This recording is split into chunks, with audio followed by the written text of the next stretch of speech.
Il n'y avait peut-être pas la manière, mais le plus important, c'est d'avoir pris les 3 points. Yo les amis, j'espère que vous allez bien.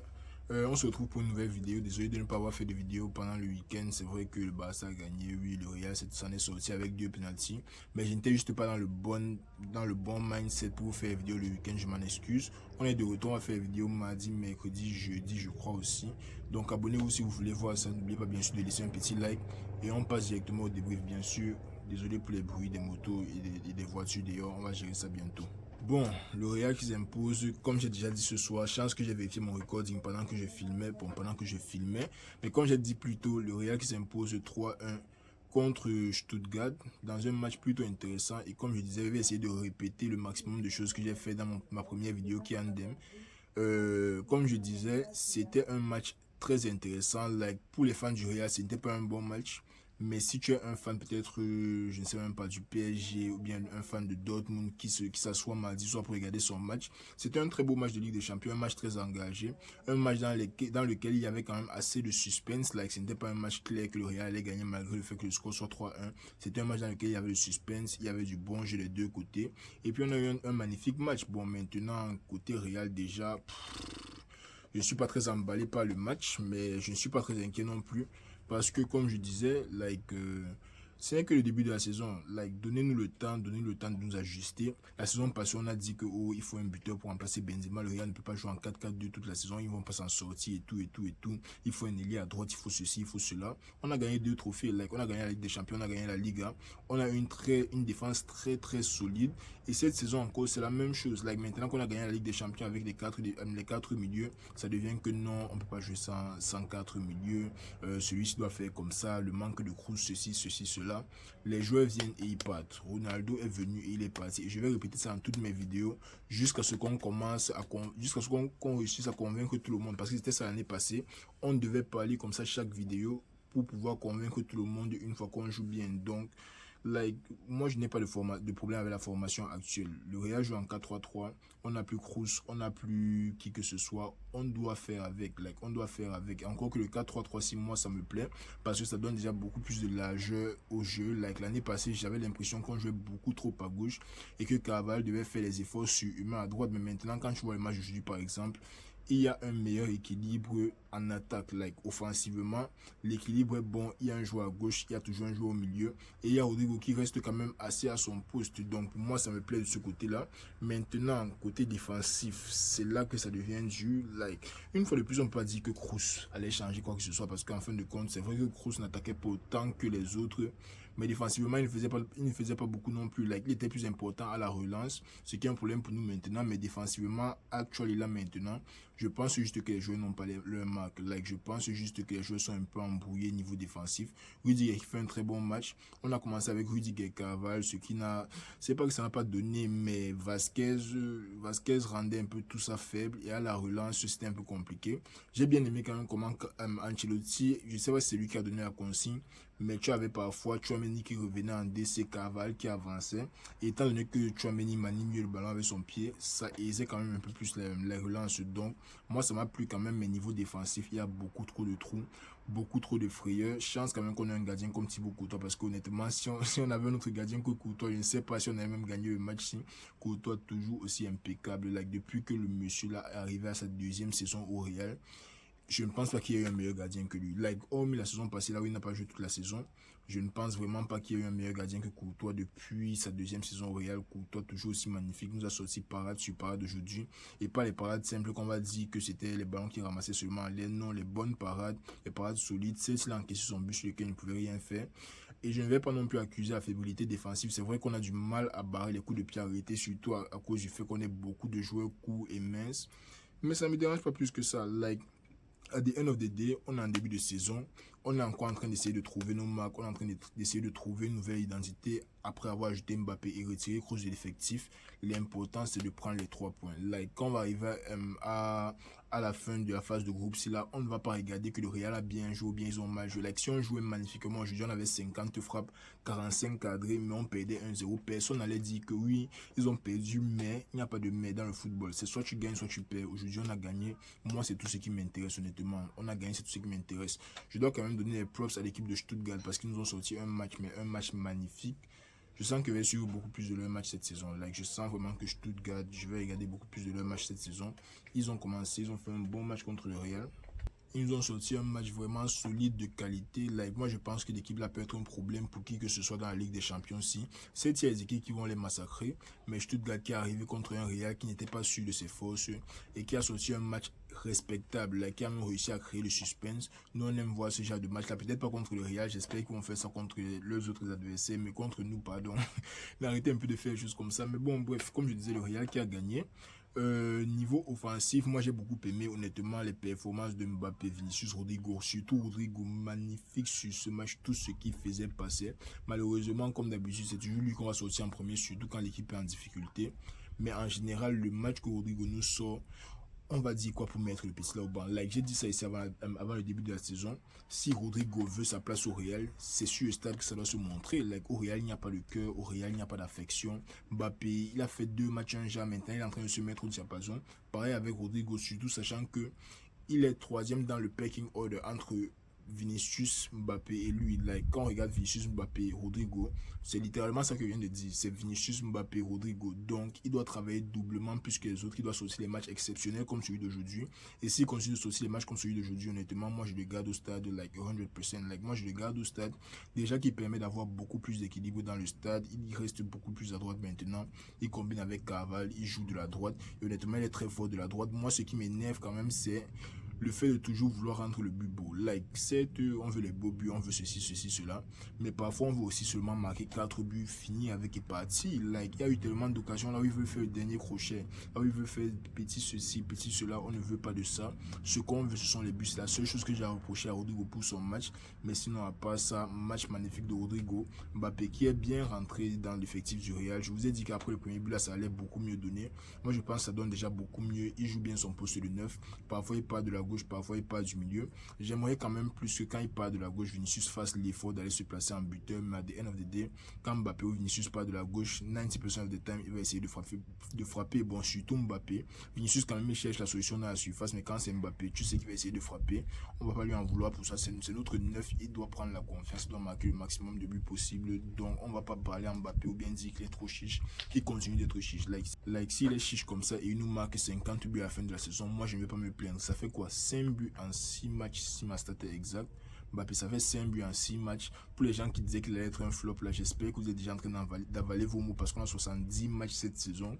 Imagine un peu qu'il atteigne 60 buts. Moi, je ne veux pas jinx whatever, mais imagine un peu que Mbappé atteigne 60 buts cette saison. Ça serait un truc, ça serait quand même un truc incroyable. Mais sinon, le Real, comme je dis, il n'y a peut-être pas la manière, mais pour l'instant, le plus important, ce sont les 3 points. Like, pour l'instant, le plus important, ce sont les 3 points. Ça a commencé comme ça la saison passée. Moi, je ne vais pas m'asseoir ici là et commencer à regarder les problèmes parce que ce n'est pas mon job. Mon job, c'est juste d'analyser le match. Je ne vais pas commencer à trop réfléchir, commencer à me dire qu'on est mal parti cette saison. Ça ne fait que peut-être 5 ou 6 matchs. On a déjà gagné un trophée. L'équipe est en train de se mettre en marche. Certes, on n'a pas encore marqué 4-5 buts cette saison, mais ça va venir. Like, trust me, ça va venir. Il faut juste que les joueurs jouent beaucoup plus ensemble, qu'ils arrivent à se comprendre, qu'ils arrivent à jeter le petit coup d'œil. Comme sur le ballon là où Mbappé a pris le ballon devant les goals. Là, on a une récupération juste devant les goals là. Il y a Vinicius qui est passé derrière Mbappé. Certes, Mbappé est un peu personnel, mais je suis sûr que s'il avait vu Vinicius, il allait essayer de faire la talonnade parce que le Mbappé qu'on a vu aujourd'hui et dans le dernier match, c'est un Mbappé beaucoup plus collectif, beaucoup plus au service du jeu. Et moi, j'aime voir ça. Et ça ne va faire que progresser à partir d'ici. Like, ça ne va faire que progresser. Au milieu de terrain, on a un Bellingham, mais qui est vraiment indispensable pour l'équipe. C'est parce que quand tu vois la différence entre quand il n'est pas là et quand il est là, le nombre d'efforts qu'il fait, façon il équilibre le jeu offensif. Moi, j'aime beaucoup Bellingham, très utile pour l'équipe du Real. Si. Mais bon, sinon, c'était un match tranquille. On a fait un bon match. On a gagné 3-1. Le troisième but d'Hendrick, honnêtement. Ah, le petit là va me faire même avoir la crise cardiaque. Je vois la contre-attaque 3 contre 1 Hendrick, je le vois en train d'amener la frappe. Il fait quoi, man? Mais il sait ce qu'il fait. Là, peu importe qu'il y ait eu erreur du gardien. Il y a eu l'erreur du gardien parce que la frappe était trop puissante. La frappe était peut-être mal placée. Mais premièrement, c'était cadré. Deuxièmement, la puissance. Quand je vous ai dit que la puissance qu'il y a dans la frappe du petit là, s'il réussit à soulever le ballon de temps à autre, là, je ne sais pas s'il fait ça constamment exprès de tirer à ras. Mais c'est clair d'abord qu'il a une très belle frappe à ras. Like, ça, c'est clair. Là, il connaît l'angle du ballon pour mêcher le ballon à ras à une vitesse incroyable. Ça, c'est clair. Mais s'il réussit à lever plus de ballons que prévu, le nombre de buts que le Pessis risque de marquer risque d'être effrayant, surtout en tant que remplaçant. Là, il a déjà 2 buts. On attend voir là où il va s'arrêter à la fin de la saison. Si nous marque 15 buts en tant que remplaçant, est-ce qu'on avait l'autre? Là, Rosselló est parti. Il nous faut bien quelqu'un pour compenser. Donc, Hendrick aussi qui entre, il fait son beurre. All in all, bon match de l'équipe. Peut-être un peu moins bon défensivement, mais honnêtement, en avançant, tout allait bien. On a pris un peu de temps pour entrer dans le match, mais après, quand tout le monde s'est posé, bon, il n'y avait vraiment rien à dire. Tout le monde faisait son job, tout le monde avançait ensemble. Les occasions qui se sont créées seules, il y a des joueurs qui ont brillé plus que d'autres. Pour moi, aujourd'hui, c'est Rodrigo qui a brillé plus que les autres. Il a donné la passe d'Mbappé. Il a créé beaucoup de différences sur son côté. Mais sinon, le Real s'en sort bien. Bon, maintenant, si on essaie de regarder les performances individuelles, c'est ma meilleure partie. Parce que là, tu peux vraiment prendre les joueurs un à un. Même ceux dont tu n'as pas pu parler pendant le débrief, tu essaies de les prendre et puis on va un peu parler d'eux. Bon, déjà, Courtois, magnifique. Like, ce qui m'écoeure un peu avec Courtois, c'est qu'il n'a pas eu son clean sheet. Mais sinon, Courtois, c'est le Courtois qu'on a toujours connu. C'est Face ID, comment je l'appelle, Courtois, c'est Face ID. Rien à redire sur son match. La défense, ça se complique un peu. Mendy, j'ai bien aimé son match. Je n'ai vraiment rien à lui reprocher. On connaît toujours Mendy, un peu foufou, toujours un peu bancal, un genre, mais il fait bien son job défensivement. Donc je n'ai vraiment rien à lui reprocher. Rudiger, match exceptionnel. Il vient, il marque son but. Il nous soulage vers la 80e minute. Rien à lui dire. Carval fait un très bon match, surtout quand il est reparti vers la droite. Quand il est parti vers la droite, vraiment, tu sens que c'est là-bas qu'il est habitué à jouer. Like, obviously, on connaît tous Carval, c'est là-bas qu'il est habitué à jouer. Il jouait beaucoup mieux, il aidait beaucoup plus en attaque. Les centres étaient pas mal, mais niveau positionnement, niveau passe, que je pense à la passe qu'il a fait à Vinicius, que Vinicius a mis sur la balle là. Ouf, quelle passe de Carval. Mais bon, Carval qui fait un très bon match. Lucas Vazquez, par contre, très mauvais match, mais comme j'ai dit, on va pas le détester à cause de ça. Vazquez, c'est notre soldat, Vazquez, c'est notre boy sûr. On va pas se mettre à détester un joueur parce qu'il a fait un mauvais match. Il va revenir au prochain match qu'il va jouer et je suis sûr qu'il va assurer. Donc Vasquez s'est bien battu. Militao qui est entré, positionnement était un peu shaky, mais all in all, j'ai quand même, like, je ne sais pas trop quoi dire de Militao, mais all in all, quand même, je pense qu'il a fait un match acceptable. Chouameni très solide, très bon dans le match. Les longues passes, c'est ça que j'ai envie de voir. Like, j'ai envie que Chouameni utilise ses deux pieds beaucoup plus parce qu'il est bon pied gauche, pied droit et il a les longues passes qui nous manquent maintenant que Kroos n'est plus là. Donc Chouameni, très bon match. S'il peut jouer beaucoup plus de longs ballons maintenant sur les côtés, moi ça va me faire plaisir. S'il peut mettre les joueurs en situation de 1v1. Quand j'y pense même, c'est lui qui a donné l'avant-dernière passe sur le but. Quelle passe de Chouameni en première intention avec l'effet encore qu'il a mis dessus, magnifique. Chouameni vraiment très très gros match pour les gens qui essayaient de douter de lui, qui disaient qu'il n'est pas bon, bien c'est défensivement, il ne fait pas assez ceci, il ne fait pas assez cela. J'espère que dans tout cas vous aurez le temps d'avaler vos mots, donc ne vous inquiétez pas, mais Chouameni qui fait un très gros match. Valverde forcément on va pas trop en parler parce qu'il n'a pas marqué, mais on connaît tout ce job qu'il fait. On va pas trop durer sur Valverde, mais on connaît tout ce job qu'il fait. Bellingham très essentiel dans l'équipe, comme j'ai dit. Il revient, il fait un bon match, bien équilibré. Je pense qu'il allait prendre le penalty. Je ne sais même plus ce qui se passe avec la situation du penalty au Real. Je pense qu'il allait prendre le penalty. C'est vrai qu'il n'a pas encore marqué cette saison, mais on s'y attendait. Like, je vous ai dit la saison passée que ne vous attendez plus jamais à voir un Bellingham à 23 buts avec bien ses 15 passes D. L'autre là, ça ne va plus jamais arriver. Like, autre cette saison, s'il a beaucoup de buts, c'est 10 buts. Moi, je lui donne 10 buts cette saison. Tant qu'il continue de jouer comme il joue, moi, ça va me plaire parce que devant, il y a les gars pour faire le job. Arrivé en attaque, Rodrigo, c'était le meilleur des trois, comme j'ai dit. Très bon niveau de stabilisation, très bon dans tout ce qu'il a fait. Un peu dommage qu'on enlève toujours en premier, mais après, quand tu vois le but d'Hendrick, qui va se plaindre qui va se plaindre du fait qu'on a enlevé Rodrigo aussi, c'est que Hendrick vient marquer après personne, mais Rodrigo qui fait un très très bon match. Et ça, moi, j'espère que ça va seulement le pousser à rester. En fin de compte, Rodrigo, c'est un génie. On n'a pas envie de le voir partir, donc j'espère juste qu'il va rester. Mbappé qui fait aussi un très bon match. Il est en train de bien s'intégrer dans l'équipe.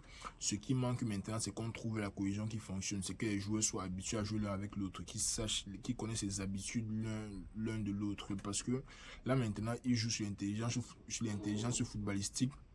Il sait que logiquement, si je suis placé comme ça, il doit demander le ballon comme ça. L'autre, assez fort, il va me donner. Mais il s'agit aussi de connaître les habitudes des joueurs, savoir ce qu'il aime faire, là où il aime recevoir le ballon, dans quelle position tu peux lui donner, dans quel moment c'est toi qui dois être le pivot, dans quel moment c'est toi qui dois faire l'appel. Ça, ce sont les trucs qui vont venir avec le temps. Ça, je ne m'inquiète même pas pour ça. Ça va venir avec le temps. Et puis Vinicius qui fait aussi un bon match. Il a raté un ou deux face-à-face. C'est combien de face-à-face qu'il a raté. Bref, Vinicius a raté les face-à-face. J'espère que ça va pas durer comme ça longtemps. Like, je pense qu'il a déjà 2 buts cette saison. J'espère qu'il va finir même à 20-25 buts, honnêtement, parce qu'il a les occasions pour. Et plus le temps avance, plus le temps passe, plus il aura les occasions pour. Parce que le travail que Bellingham fait au milieu pour livrer les ballons aux deux monsieur Vinicius Mbappé là, c'est tout simplement incroyable. Mbappé même, il est en train de bien s'intégrer, mais tu sens quand même qu'il manque un petit quelque chose. Like, il y a une passe que Bellingham lui a donné quand il était à gauche là, il a raté le contrôle. Ça m'a un peu fait mal, mais bon, ça va aller. Il a marqué son but. 5 buts en 6 matchs, comme j'ai dit. On part pour les 60 buts. On ne regarde plus derrière, on part pour les 60 buts. Mais bon, les gars, c'était toute la vidéo d'aujourd'hui. Demain, je ne sais pas si le Barça joue demain ou bien PSG Gironde. En tout cas, on va voir les affiches de demain. On va essayer de débriefer un des matchs intéressants. On va essayer de regarder un match. Dans les autres matchs d'aujourd'hui, j'ai vu que le Bayern a donné 7-2 quand même à Dynamo Zagreb.